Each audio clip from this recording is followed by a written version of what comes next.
మిత్రులారా నమస్కారం. నేను మీ డాక్టర్ చిరుమామిళ్ళ మురళీ మనోహర్. ఈ వీడియోలో మనం తెలుసుకోబోయేది చాలా ముఖ్యమైనది. కొలెస్ట్రాల్లో చెడు కొలెస్ట్రాల్, దీన్ని తగ్గించుకునేటువంటి ఆరోగ్యకరమైన ఆహారం ఏమిటి, ఇది మీ ఇంట్లోనే మీరు ఈ ఆహారాన్ని ఆహార ఔషధాలుగా ఎలా తయారు చేసుకోవాలి, ఈ మొత్తం సమాచారాన్ని మనం తెలుసుకుందాం. చూడండి, ఆరోగ్యంగా ఉండాలంటే కొలెస్ట్రాల్ స్థాయిని అదుపులో ఉంచుకోవడం అనేది అవసరం. కొలెస్ట్రాల్ అసలు లేకుండా ఉండడానికి కాదు, దానికి కొన్ని పనులు ఉంటాయి. కాబట్టి దాని రేంజ్ని మెయింటైన్ చేయడం అనేది చాలా అవసరం. ఇక్కడ మీరు గమనించే ఉంటారు, వినే ఉంటారు, కొలెస్ట్రాల్ అంటంతోనే బ్లడ్ టెస్ట్ చేపిస్తారు, ఎంటీ స్టమక్ మీద వెళ్ళి లిపిడ్ ప్రొఫైల్ అనేది చేపిస్తారు. దీంట్లో కొన్ని కాంపోనెంట్స్ ఉంటాయి. ఈ లిపిడ్ ప్రొఫైల్ అనేది ఏమిటి అంటే రక్తంలో ఉండేటువంటి కొలెస్ట్రాల్ అలాగే ట్రైగ్లిజరైడ్ స్థాయిలు కొలిచేటటువంటి ఒక రక్త పరీక్ష. ఈ పరీక్ష గుండె జబ్బుల ప్రమాదాన్ని అంచనా వేయడానికి మీకు సహాయపడుతుంది. లిపిడ్ ప్రొఫైల్లో ప్రధాన భాగాలు ఏమిటి అంటే అలాగే వాటి ఎఫెక్ట్ ఏమిటి అనేది తెలుసుకోవాలి. ఒకటి టోటల్ కొలెస్ట్రాల్, మొత్తం కొలెస్ట్రాల్. రక్తంలో ఉండేటువంటి మొత్తం కొలెస్ట్రాల్ స్థాయిని దీంతో కొలుస్తాం. ఎక్కువ మొత్తం కొలెస్ట్రాల్ స్థాయిలు ఉంటే అది గుండె జబ్బుల ప్రమాదాన్ని పెంచుతుంది. కొలెస్ట్రాల్ అనేది ఏమిటి అంటే శరీరంలో అవసరమైన పదార్థమే, ఎందుకంటే దానికి కొన్ని విధులు ఉంటాయి, అంటే కొన్ని నిర్మాణాలు దాంతో తయారవుతాయి. అయినప్పటికీ కూడా ఇది ఎక్కువ స్థాయిలో ఉందనుకోండి, అప్పుడు ధమనుల గోడలపైన పెరిగిపోతుంది, అడ్డంకులు ఏర్పడటానికి దారితీస్తుంది. కాబట్టి టోటల్ కొలెస్ట్రాల్ని కంట్రోల్లో ఉంచుకోవడం అనేది అవసరం. అలాగే ఇంకొక పదం మీరు వింటూ ఉన్నారు, అదే ఎల్డిఎల్, అంటే తక్కువ సాంద్రత కలిగినటువంటి లిపోప్రోటీన్. ఇది ఒక రకమైన కొలెస్ట్రాల్, కాకపోతే కొలెస్ట్రాల్ని క్యారీ చేసేటువంటి లో డెన్సిటీ లిపోప్రోటీన్ అంటారు, అంటే ఒక ప్రోటీన్. దీన్ని చెడ్డ కొలెస్ట్రాల్గా పిలుస్తుంటారు మామూలు వాళ్ళకి అర్థం కావటానికి. ఈ అధిక ఎల్డిఎల్ అంటే లో డెన్సిటీ లిపోప్రోటీన్ అనేది ఎక్కువ మొత్తాల్లో ఉందనుకోండి, ఈ అధిక ఎల్డిఎల్ కొలెస్ట్రాల్ ధమనులలో ప్లేక్ నిర్మాణానికి దారితీస్తుంది, అంటే ప్లేక్స్ తయారవడానికి దారితీస్తుంది. ఆ ప్లేక్స్ ఏమవుతాయి, తర్వాత విడిపోయి అది హార్ట్ అటాక్స్ కలిగించే రిస్క్ ఉంటుంది. ఇది గుండె జబ్బుల ప్రమాదాన్ని ఈ ప్లేక్ నిర్మాణం అనేది పెంచుతుంది. ఈ కొలెస్ట్రాల్ కణాలు కొలెస్ట్రాల్ని కణాలకు రవాణా చేస్తూ ఉంటాయి. ఇవి ఏం చేస్తాయి అంటే ఈ కొలెస్ట్రాల్ కణాలు అనేవి కొలెస్ట్రాల్ని కణాలకి రవాణా చేస్తూ ఉంటాయి. అయితే ఒకవేళ ఇవి ఎక్కువ స్థాయిలో ఉన్నాయనుకోండి, అప్పుడు ఏం జరుగుతుంది, అవసరానికి మించి సరఫరా చేస్తాయి. దీంతో ధమనుల గోడలపైన అవి పెరిగిపోతాయి, అడ్డుపడేటువంటి రిస్క్ ఉంటుంది. తర్వాత మరొక పదం మీరు వినేది హెచ్డిఎల్ అనేది, అంటే అధిక సాంద్రత కలిగిన లిపోప్రోటీన్. ఇది నిజానికి లిపిడ్స్ని క్యారీ చేసేటువంటి ఒక ప్రోటీన్. దీన్ని హెచ్డిఎల్ అంటారు. దీన్ని అర్థం చేసుకోవడానికి మంచి కొలెస్ట్రాల్ కింద చెప్తారు. ఈ హెచ్డిఎల్ కొలెస్ట్రాల్ ధమనుల నుంచి అదనపు కొలెస్ట్రాల్ని తొలగించడానికి సహాయపడుతుంది, అంటే గుండె జబ్బుల ప్రమాదాన్ని ఇది తగ్గిస్తుంది. హెచ్డిఎల్ కొలెస్ట్రాల్ కణాలు కొలెస్ట్రాల్ని కాలేయానికి తీసుకెళ్ళి అక్కడ నుంచి శరీరం బయటకు పంపించేలాగా సహాయపడతాయి. కాబట్టి దీన్ని గుడ్ కొలెస్ట్రాల్ అని అంటున్నారు. ఇక అతి ముఖ్యమైనది ఏంటంటే ట్రైగ్లిజరైడ్స్. ఈ పదం కూడా మీరు లిపిడ్ ప్రొఫైల్లో చూస్తూ ఉంటారు. రక్తంలో శరీరం శక్తి కోసం నిల్వ చేసే కొవ్వుల రూపం ఈ ట్రైగ్లిజరైడ్స్. అధిక ట్రైగ్లిజరైడ్స్ ఉన్నాయనుకోండి, డైరెక్ట్గా గుండె జబ్బుల రిస్క్ పెరుగుతుంది. కాబట్టి గుండె జబ్బుల ప్రమాదాన్ని ఈ హై ట్రైగ్లిజరైడ్స్ అనేవి పెంచుతాయి. అధిక స్థాయిలో ఈ ధమనుల గోడలపైన కూడా పెరిగిపోయి గుండె జబ్బుల ప్రమాదాన్ని పెంచుతాయి. ఇక ఇదే సందర్భంగా దీనికి ట్రీట్మెంట్ తీసుకుంటూ ఉంటారు చాలామంది స్టాటిన్స్ తోటి. అయితే స్టాటిన్స్ తోటి కొన్ని ఇబ్బందులు వస్తూ ఉంటాయి. స్టాటిన్స్ అనేవి ఏమిటి అంటే కొలెస్ట్రాల్ని తగ్గించేటటువంటి మందులు, ఆ పూటకి ఆ రోజుకి. వీటిని గుండె జబ్బుల ప్రమాదాన్ని సాధారణంగా తగ్గించడానికి అన్నట్టుగా వాడుతూ ఉంటారు. అయితే ఈ స్టాటిన్స్ డ్రగ్స్ అనేవి కొన్ని సైడ్ ఎఫెక్ట్స్ని కలిగిస్తాయి. దీంతో చాలామంది ఇబ్బంది పడుతూ ఉంటారు. సాధారణ సైడ్ ఎఫెక్ట్స్ ఏంటంటే ఒకటి, తీవ్రమైనటువంటి కండాల నొప్పి వస్తూ ఉంటుంది, ఒక అనీజీగా ఉండేటువంటి మజిల్ క్రాంప్స్. ఇది స్టాటిన్స్ వల్ల మీకు కనిపించేటువంటి అత్యంత సాధారణమైనటువంటి సైడ్ ఎఫెక్ట్. ఇది ఒక్కొక్కసారి తేలికపాటి నుంచి ఒక్కొక్కసారి తీవ్రమైనటువంటి ఆ స్థాయిలో ఈ కండాల నొప్పులు కలిగిస్తూ ఉంటుంది. అలాగే స్టాటిన్స్తో మరొక ఇబ్బంది ఏంటంటే విపరీతమైన అలసట ఉంటుంది. కొంతమంది దీన్ని వాడేవాళ్ళకి ఆ స్టాటిన్స్ తీసుకున్నప్పుడు విపరీతమైనటువంటి నీరసాన్ని ఎక్స్ప్రెస్ చేస్తూ ఉంటారు. అలాగే ఇండైజెషన్ కూడా ఒక సైడ్ ఎఫెక్ట్. కొన్నిసార్లు ఈ స్టాటిన్స్ అనేది జీర్ణ సంబంధ సమస్యని క్రియేట్ చేస్తూ ఉంటుంది. వికారం, అతిసారం ఇలాంటి జీర్ణాశయ సమస్యలకు ఇది దారితీస్తూ ఉంటుంది. అలాగే ఇక ఒక రకంగా చాలా రేర్గా కనిపించే కొన్ని సైడ్ ఎఫెక్ట్స్ కూడా ఉంటాయి. ఉదాహరణకు కాలేయ సమస్యలు. చాలా కొన్ని పరిమిత సందర్భాలలో స్టాటిన్స్ వల్ల ఈ కాలేయం తాలూకు అంటే లివర్ తాలూకు ఎంజైమ్ల స్థాయి పెరుగుతుంది. ఇది కాలేయ సమస్యలకు దారితీసేటువంటి రిస్క్ ఉంటుంది. ఇక కొంతమందికి విపరీతమైనటువంటి తీవ్రస్థాయి కండాల నొప్పులు కూడా వచ్చేటువంటి అవకాశం ఉంటుంది. చాలా అరుదు, కానీ అలా వచ్చేటువంటి రిస్క్ అవకాశం అయితే ఉంది. అంటే కండాల వాపు, లేకపోతే ఇన్ఫ్లమేషను, అలాగే బలహీనత, ఇలాంటి సమస్యలు రావచ్చు. మరి దీనికి ఆల్టర్నేటివ్ ఏమిటి అంటే సురక్షితమైనటువంటి ఇంటి ఔషధాలు చాలా ఉన్నాయని చెప్పుకున్నాం కదా, వీటిని మనం వరుసగా తెలుసుకుందాం. ముందుగా చెప్పుకోవాల్సింది తేనె గురించి. ఈ తేనె ఒక వండర్ డ్రగ్ అని చెప్పొచ్చు. దీంట్లో ఖనిజాలు ఉంటాయి, విటమిన్లు ఉంటాయి, న్యాచురల్ ఫామ్లో ఉంటాయి. తేనె కొలెస్ట్రాల్తో పోరాడుతుంది. తేనెలో ఉండేటువంటి యాంటాక్సిడెంట్లు కొలెస్ట్రాల్ రక్తం నుంచి బయటికి వెళ్లకుండా చేస్తూ ఉంటాయి. అంటే ఇది ఒక కొలెస్ట్రాల్ని అడ్డుకునేటటువంటి ఒక ఔషధం కింద పనిచేస్తుంది. అలాగే రక్తనాళాల లైనింగ్ లోపలికి ప్రవేశించడానికి కూడా ఇది నిరోధిస్తూ ఉంటుంది. ఈ తేనెని మీరు కొలెస్ట్రాల్ని కంట్రోల్ చేయడానికి వాడుకోవాలంటే ఎలా వాడుకోవాలి అంటే, ఒక కప్పు వేడి నీళ్ళు తీసుకోండి, 1 టీ స్పూన్ తేనె కలపండి, తాగేయండి, మరిగించొద్దు. కప్పు వేడి నీళ్ళకి డైరెక్ట్గా తేనె కలిపి తాగాలి. ఇది లిక్విడ్ ఫామ్లో ఉంటుంది. మీరు దీనికి అదనంగా ఒక 8 నుంచి 10 చుక్కలు యాపిల్ సిడర్ వెనిగర్ కానీ లేదా 1/2 to 1 టీ స్పూన్ నిమ్మరసం కానీ కూడా కలుపుకోవచ్చు. అప్పుడు దీని ఎఫెక్ట్ మరింత పెరుగుతుంది. ఇది మీ శరీరం నుంచి అదనపు కొవ్వుని తగ్గించడానికి, అలాగే సాధారణ కొలెస్ట్రాల్ స్థాయిని తగ్గించడానికి, మెయింటైన్ చేయడానికి ఇది సహాయపడుతుంది. ఆ తర్వాత చెప్పుకోవాల్సింది దాల్చిన చెక్క గురించి. 1 కప్పు మరిగే నీటికి 1 స్పూను దాల్చిన చెక్కను కలిపి దాన్ని తాగేయాలి. దీన్ని మామూలుగా ఎట్ట చేస్తారు అంటే, ముందు హాట్ వాటర్ తీసుకోండి 1 కప్పు. బాగా మరిగిన హాట్ వాటర్ని తీసుకొని 1 కప్పు, దానికి ఈ దాల్చిన చెక్క పొడిని 1 స్పూన్ వేయండి. కొద్ది నిమిషాలు అంటే 15 నుంచి 30 నిమిషాలు అలాగే ఉంచండి. తర్వాత ఈ లిక్విడ్ని వడపోసుకొని ఫైనల్గా 1 టీ స్పూన్ తేనె కలిపి తాగండి. ఉదయం టిఫిన్కి 1 గంట ముందు ఖాళీ కడుపుతో తీసుకుంటూ ఉంటే క్రమంగా కొలెస్ట్రాల్ లెవెల్స్ కంట్రోల్ అవుతాయి. ఇక అతి ముఖ్యమైనది వెల్లుల్లి, గార్లిక్. వెల్లుల్లిలో సల్ఫర్ కాంపౌండ్స్ ఇంకా అనేక ఇతర అంశాలు ఉంటాయి, ఎలిసిన్ లాంటివి. ఇవి యాంటీ క్లాటింగ్ మెకానిజం కలిగి ఉంటాయి కాబట్టి కొలెస్ట్రాల్ని కంట్రోల్ చేయడానికి ఇవి సహాయపడతాయి. అలాగే రక్తనాళాల్లో ప్లేక్స్ ఫామ్ అవ్వకుండా ఇది తగ్గిస్తాయి.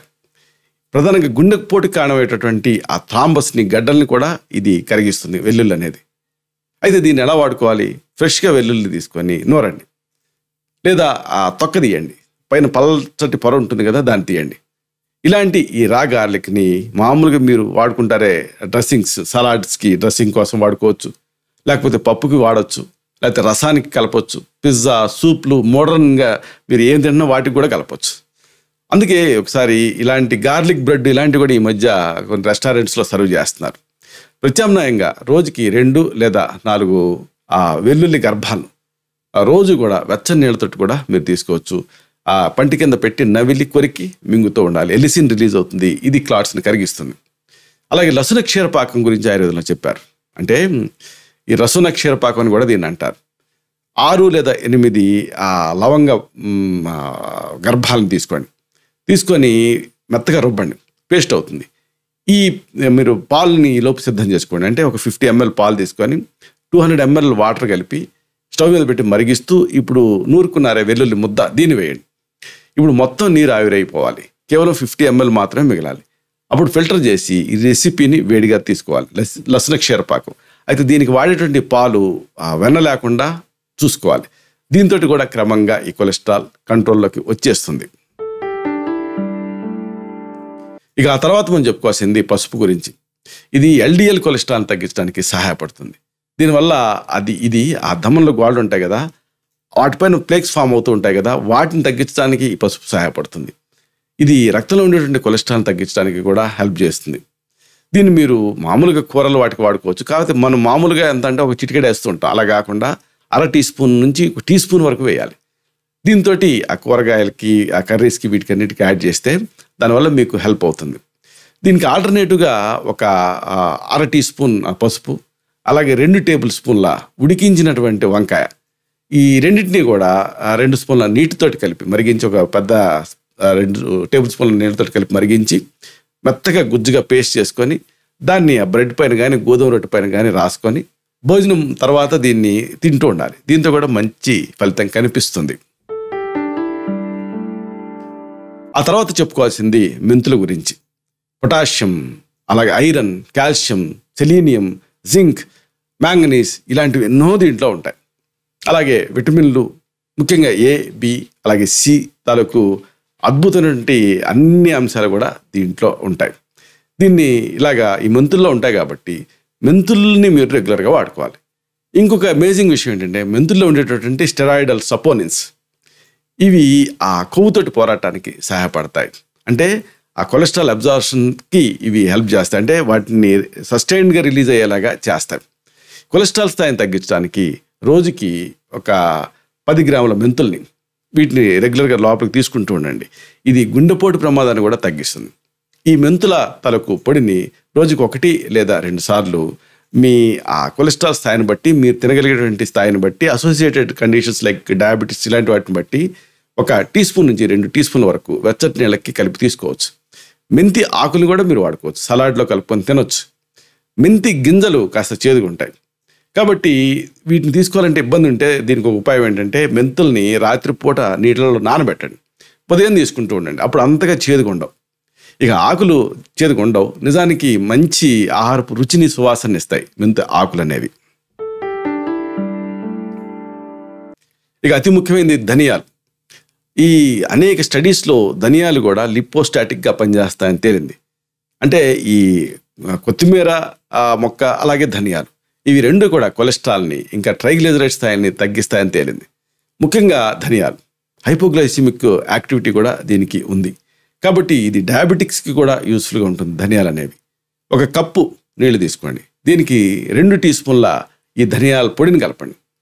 దీన్ని ఒక 2 మినిట్స్ అట్లా కొద్దిసేపు బాయిల్ చేసి తర్వాత వడపోసుకొని ఫైనల్గా మీ టేస్ట్కి తగ్గట్టుగా పాలు, చక్కెర లేదా యాలకుల గింజల పొడి ఇవి కలుపుకొని తాగండి. రోజుకి 2 లేదా 3 సార్లు తీసుకుంటే మంచి ఫలితం ఉంటుంది.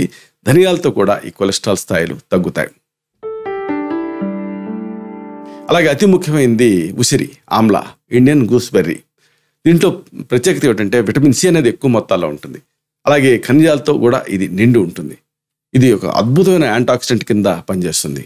సహజమైనటువంటి హైపోలిపిడమిక్ ఏజెంట్ కింద ఇది పనిచేస్తుంది. అంటే కొలెస్ట్రాల్ స్థాయిలను తగ్గిస్తుంది. అనేక అధ్యయనాలు దీనిపైన జరిగాయి. దీనికి యాంటీ ఎథ్రోజెనిక్ యాక్షన్ ఉన్నట్టుగా, అంటే రక్తనాళాల గట్టిపట్టాన్ని నివారిస్తున్నట్టుగా, అలాగే హైపోలిపిడమిక్ యాక్షన్ ఉన్నట్టుగా తేలింది. ఇది గుండె కండరాలను స్ట్రెంథన్ చేస్తుంది. అలాగే అధిక కొలెస్ట్రాల్ స్థాయిని తగ్గిస్తుంది. ఇది ధమనుల్ని క్లీన్గా, శుభ్రంగా ఉంచడానికి సహాయపడుతుంది. అయితే దీన్ని ఎలా వాడుకోవాలి? 1 టీ స్పూన్ ఉసిరి పొడిని 1 గ్లాస్ వెచ్చని నీళ్ళ కలపండి. ఉదయం ఖాళీ కడుపుతోటి తాగుతూ ఉండండి. ఇక అతి ముఖ్యమైనది అల్లం. అద్భుతమైన ఔషధ గుణాలు కలిగి ఉంటుంది. ఇది కొలెస్ట్రాల్ తగ్గించడానికి బెస్ట్ రెమెడీ అల్లం అనేది. 1/2 టీ స్పూన్ నుంచి 1 టీ స్పూన్ వరకు అల్లం గుజ్జుని లేదా రసాన్ని కొద్దిగా ఉండి లేనట్టుగా 1 చిటికెడు అంతా ఉప్పుతోటి కలిపి ఆహారానికి ముందు ఖాళీ కడుపుతోటి రోజుకి 2 లేదా 3 సార్లు తీసుకుంటూ ఉండాలి. అలాగే అల్లంతో పాలు కూడా తయారు చేసుకోవచ్చు. అంటే రసన క్షీరపాకం లాగా దీన్ని కూడా మీరు అల్లంతో కూడా ఒక క్షీరపాకం తయారు చేసుకోవచ్చు. చిన్న అల్లం ముక్కను తీసుకోండి, దీన్ని మెత్తగా పేస్ట్ చేయండి. ఈ పేస్ట్ని 50 ml పాలు అలాగే 200 ml నీళ్ళతోటి కలిపి మంట మీద పెట్టి మరిగించండి. కొంతమంది విరుగుతాయేమో అనుకుంటూ ఉంటారు, కానీ నిజానికి పాత్ర అంతా క్లీన్గా ఉంటే అల్లం వేసి మరిగించడం వల్ల పాలేమి విరగవు. మొత్తం నీరు ఆవిరైపోయి కేవలం 50 ml మాత్రమే మిగిలినప్పుడు వేడిగా దీన్ని తీసుకోండి. దీంతో కూడా కొలెస్ట్రాల్ కంట్రోల్లోకి వస్తుంది. ఇక అతి ముఖ్యమైనది అతి మధురం, ఎస్టి మధుకం. దీని సారం కూడా మీకు దొరుకుతుంది. రోజుకి 2 లేదా 3 సార్లు దీన్ని తీసుకుంటూ ఉండాలి. దీన్ని క్యాండీస్ రూపంలో కూడా దొరుకుతుంది. అతి మధురం ఎస్టి మధు స్టిక్స్ లాగా, లేదా పొడి కూడా దొరుకుతుంది. పొడి అయితే దీన్ని 3 నుంచి 5 గ్రాముల మోతాదుగా దీన్ని తీసుకుంటూ ఉంటే అధిక కొలెస్ట్రాల్ తగ్గడానికి ఇది సహాయపడుతుంది. దీనికి ఒక ఆల్టర్నేటివ్ ఏంటంటే అతి మధురం టీని కూడా మీరు తయారు చేసుకొని తీసుకోవచ్చు. అంటే అతి మధురం వేరు పొడిని రోజుకి 2 లేదా 3 సార్లు ఆహారానికి ముందు 1/4 టీ స్పూన్ మోతాదుగా తేనెతో కలిపి కూడా మీరు తీసుకోవచ్చు. అలాగే దీంతో పాలు కూడా తయారు చేసుకొని వాడుకోవచ్చు టీ లాగా. అంటే 1 టీ స్పూన్ అతి మధురం పొడిని తీసుకోండి. దీన్ని 50 మిల్లీలీటర్ల పాలకి అలాగే 200 ml వాటర్ తోటి కలిపి మరిగించండి. మొత్తం నీరంతా ఆవిరైపోవాలి. కేవలం 50 ml మిగలాలి. ఇప్పుడు వడపోసుకొని తీసుకోవాలి. అయితే అతి మధురాన్ని ఒకవేళ మీకు అధిక రక్తపోటు ఉన్నా, లేదా నరాలకు సంబంధించిన సమస్యలు ఉన్నా, గుండె జబ్బులున్నా, అలాగే పొటాషియం స్థాయిలు ఎక్కువగా ఉన్నా, అలాంటి సందర్భాల్లో, లేదా మూత్రపిండాల వ్యాధులు ఉన్నా అలాంటి సందర్భాలలో, అలాగే ప్రెగ్నెంట్ లేడీస్ కూడా అతి మధురాన్ని వాడుకోకూడదు. వాడుకోవాలంటే తప్పనిసరిగా ఆయుర్వేద వైద్యుల సలహాతోటే వాడుకోవాలి. ఇక అతి ముఖ్యమైనది వెల్లుల్లిలాగా ఉల్లి కూడా. ఇది కూడా కొలెస్ట్రాల్ తగ్గిస్తుంది. ఉల్లిపాయని జ్యూస్ రూపంలో తీసుకోవాలి. అంటే ఉల్లిని చిన్న చిన్న ముక్కలుగా తరిగి రుబ్బుకోవాలి, పిండాలి, రసం వస్తుంది. 1 టీ స్పూన్ మోతాదుగా కానీ 1 టేబుల్ స్పూన్ మోతాదుగా అవసరాన్ని బట్టి దీనికి మీ టేస్ట్కి సరిపడ్డట్టుగా 1 టీ స్పూన్ తేనె కలుపుకొని దీన్ని తీసుకుంటూ ఉండండి. దీనికి ఆల్టర్నేటివ్ ఏంటంటే 1 కప్పు పెరుగు తీసుకొని దానికి చిన్నగా తరిగినటువంటి ఉల్లిపాయని 4వ వంతు టీ స్పూన్ మిరియంతో కలపండి. అంటే పెరుగు, ఉల్లిపాయ, అలాగే మిరియాల పొడి. ఇప్పుడు దీన్ని రోజు తీసుకుంటూ ఉండండి. అయితే ఈ ఉల్లి రసం కోసం లేదా ఉల్లి జ్యూస్ కోసం మీరు తెల్ల ఉల్లి కంటే ఎర్ర ఉల్లి వాడితే మంచిది. కొన్ని పరిశోధనలలో ఎర్ర ఉల్లి చెడు కొలెస్ట్రాల్ని గణనీయంగా తగ్గిస్తుంది అని తేలింది. కాబట్టి కొలెస్ట్రాల్ అనేది అనేక సమస్యలకు కారణం కాబట్టి, ప్రధానంగా గుండె జబ్బులకి కారణం కాబట్టి ఈ కొలెస్ట్రాల్ని మీరు ఆహార ఔషధాలతోటి కంట్రోల్ చేసుకోవడం అనేది చాలా అవసరం. ఇప్పుడు మనం చెప్పుకున్నవన్నీ కూడా ఈ కొలెస్ట్రాల్ని చక్కగా కంట్రోల్ చేయడానికి సహాయపడతాయి. మీరు ఏదైనా ప్రధానమైన ఔషధాన్ని కొలెస్ట్రాల్ తగ్గించుకోవడానికి వాడుతూ ఉంటే ఈ ఆహార ఔషధాలని అడ్జువెంట్ కింద చేర్చుకొని క్రమంగా కొలెస్ట్రాల్ లెవెల్స్ కంట్రోల్ అవటం మొదలుపెట్టిన తర్వాత అప్పుడు వైద్య సలహాతోటి ప్రధానమైనటువంటి ఔషధాలని మీరు క్రమక్రమంగా ఆపేయచ్చు. నిజానికి ఎగ్జాస్టింగ్ లిస్ట్లో అంటే చాలా కొలెస్ట్రాల్ తగ్గించేటువంటి సహజమైనటువంటి ఔషధాలు, ఆహారాలు లాంటి ఔషధాలు ఉన్నాయి. వీటి మీద అనేక అధ్యయనాలు జరిగాయి. ఇప్పుడు మనం చెప్పుకున్నవి కేవలం కొన్ని మాత్రమే. మళ్ళీ మనం కలుసుకున్నప్పుడు ఇలాంటి మరిన్ని కొలెస్ట్రాల్ తగ్గించే ఆ డ్రగ్స్ గురించి, సహజమైనటువంటి ఆహారాల గురించి తెలుసుకుందాం. శతం జీవ శరదో వర్ధమానః, శతం హేమంతాన్ శతం వసంతాన్. 100 శరత్తులు, 100 హేమంతాలు, 100 వసంతాలు వర్ధిల్లుతూ జీవించండి. Stay healthy, stay happy, be positive, keep smiling. Love you all. శుభం.